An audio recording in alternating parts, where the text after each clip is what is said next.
Di masa sekarang, kehidupan manusia nyaris tidak bisa terlepas dari adanya keberadaan energi listrik. Ketergantungan manusia pada alat elektronik mengharuskan energi listrik senantiasa tersedia.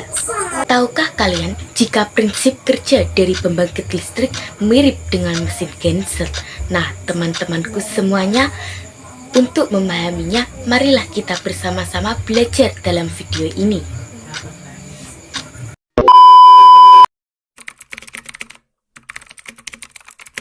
Listrik dinamis dalam kehidupan sehari-hari.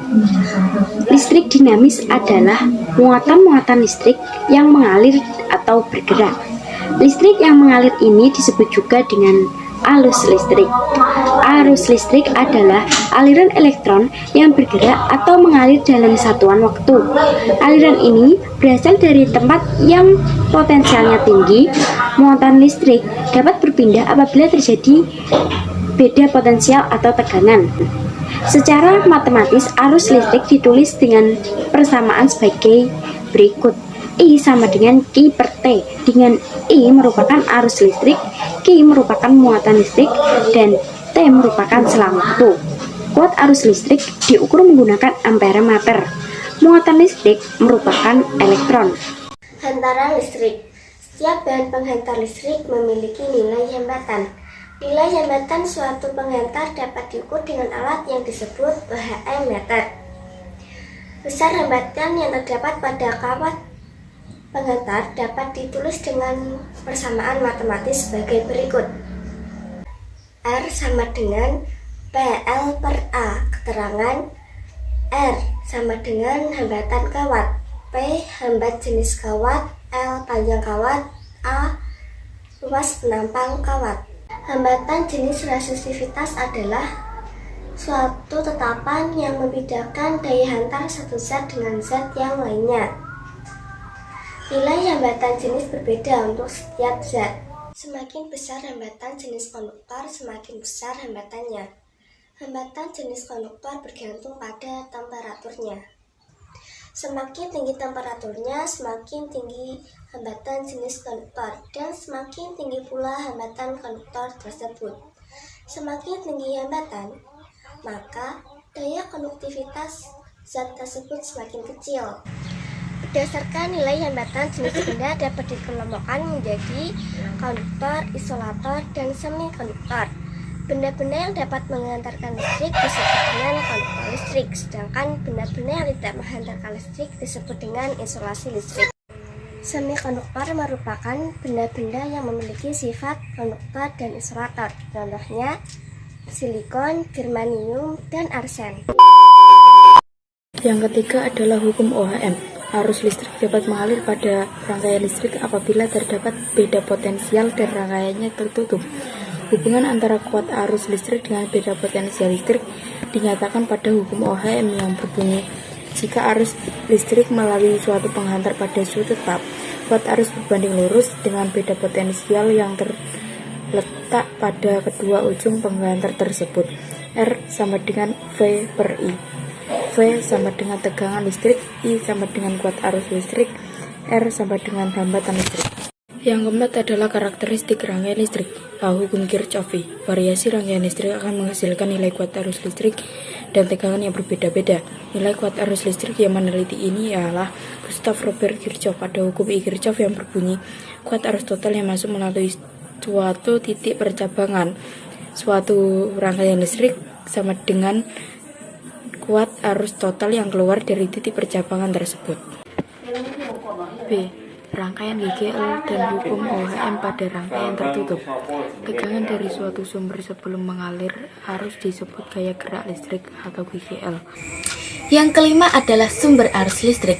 Listrik merupakan sumber arus energi, sehingga berlaku hukum kekekalan energi listrik yang dihasilkan dari proses perubahan energi lain. Berdasarkan arus yang dihasilkan, sumber arus listrik dapat dibedakan menjadi dua jenis, yaitu sumber arus AC dan sumber arus DC. Yang pertama, sumber arus AC. Sumber arus AC adalah sumber arus listrik yang menghasilkan arus bolak-balik, misalnya generator dan dinamo sepeda.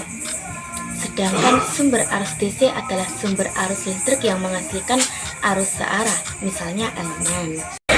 Sumber arus searah dari DC dapat dibedakan menjadi 4 jenis. Yang pertama, elektrokimia, yang kedua, time element, yang ketiga, arus searah atau DC, yang keempat, sel surya. Kita bahas secara perlahan-lahan. Yang pertama adalah elektrokimia. Elektrokimia adalah perubahan energi kimia menjadi energi listrik. Yang kedua adalah time element. Time element adalah sumber arus DC yang diperoleh dari perbedaan suhu. Sumber ini mengaruh pada perubahan energi panas menjadi energi listrik. Yang ketiga adalah generator arus searah atau biasa disebut dengan DC. Untuk mengubah energi mekanisme atau gerak menjadi energi listrik dengan DC, diperlukannya sebuah alat, yakni generator arus searah.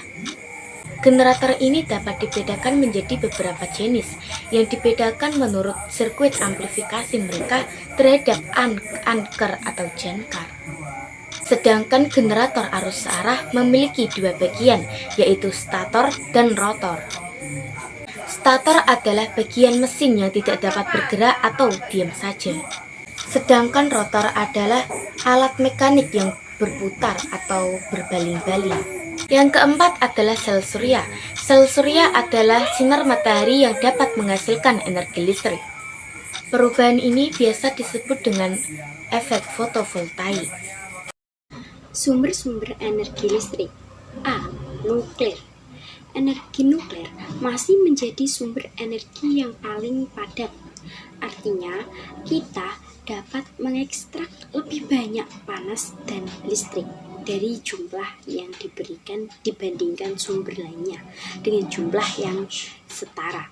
Kelemahannya adalah kalau sampai terjadi kecelakaan atau kehancuran dari reaktor nuklir, maka bisa aja terjadi bencana besar akibat radioaktif yang bisa membunuh umat manusia.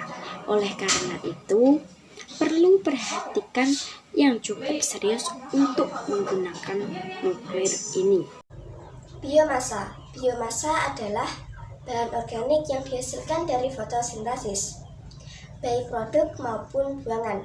Contohnya seperti pepohonan, rumput, ubi, sampah pertanian, limbah hutan, tinja, dan kotoran ternak. Selain digunakan untuk tujuan primer serat, bahan pangan, pakan ternak, minyak nabati, bahan bangunan, dan sebagainya. Biomasa juga digunakan sebagai sumber energi listrik. Panas bumi atau geothermal. Energi panas bumi adalah panas yang terdapat di dalam bumi. Biasanya, panas bumi muncul di permukaan bumi akibat aktivitas vulkanik atau gunung berapi. Oleh sebab itu, di sekitar gunung berapi terdapat tempat-tempat yang menyemburkan gas atau uap panas.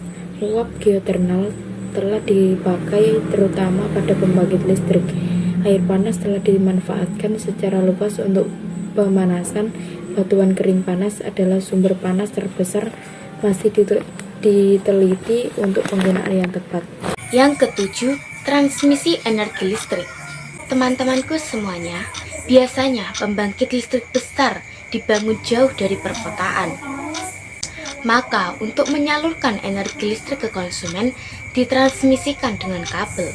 Proses penyaluran energi listrik dari pusat pembangkit listrik biasa disebut dengan transmisi listrik jarak jauh. Sistem transmisi jarak jauh biasanya menggunakan listrik tegangan tinggi. Tegangan tinggi dibangkitkan oleh transformator step up setelah sampai di gardu induk dekat kota. Lalu, tegangan tinggi diturunkan lagi dengan transformator step down. Bahkan untuk tingkat perumahan, tegangan listrik akan diturunkan menjadi 220 volt. Terdapat dua cara dalam mentransmisikan energi listrik, yaitu transmisi energi listrik tegangan rendah dan transmisi energi listrik tegangan tinggi. Energi panas yang dihasilkan pada proses transmisi berpotensi melelehkan kabel, sehingga diperlukan kabel tebal dan tentu saja lebih mahal. Transmisi listrik dengan sistem tegangan tinggi. Keuntungan dari sistem ini antara lain: 1. Mengurangi rugi daya pada pembangkit. 2. Mengurangi jatuh tegangan pada ujung transmisi. 3. Menghemat biaya kabel konduktor. Sistem transmisi tegangan listrik adalah semakin tinggi tegangan listrik, tingkat bahayanya akan semakin tinggi, sehingga kabel-kabel transmisi harus diletakkan pada tiang-tiang yang tinggi dan jauh dari permukaan. Daerah yang dilewati oleh kabel tegangan tinggi dinamakan sutet atau saluran udara tegangan ekstra tinggi.